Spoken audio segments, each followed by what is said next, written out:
Ro'zani buzadigan amallar. Birinchisi, ro'zadorligini bilib turib yesa va ichsa. 2. Jinsiy aloqa qilsa yoki o'zi shahvatini qondirsa. 3. Sigaret va nos ro'zani buzadi.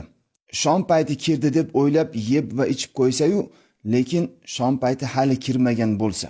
Ayol kishini hayzi kelsa, bo'yida bor ayol kishi tug'sa, o'zi xohlab yoki o'zini majburlab qusish va qayt qilish. Ro'zani buzmaydigan amallar. Birinchisi, uxlash. Bolani emizish.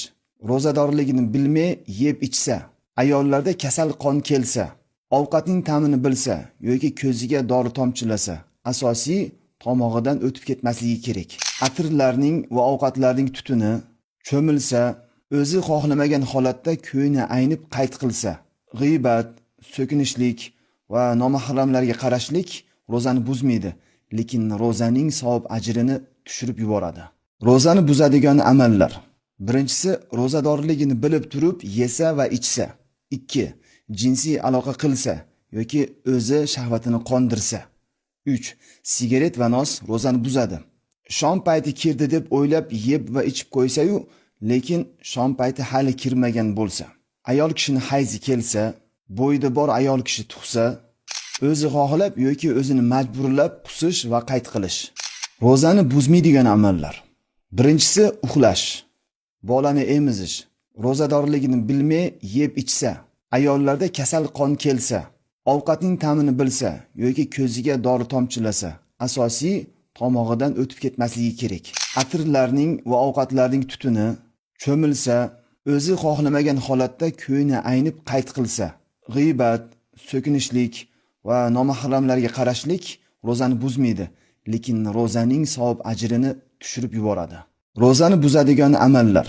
Birinchisi, ro'zadorligini bilib turib yesa va ichsa. 2. Jinsiy aloqa qilsa yoki o'zi shahvatini qondirsa. 3. Sigaret va nos ro'zani buzadi.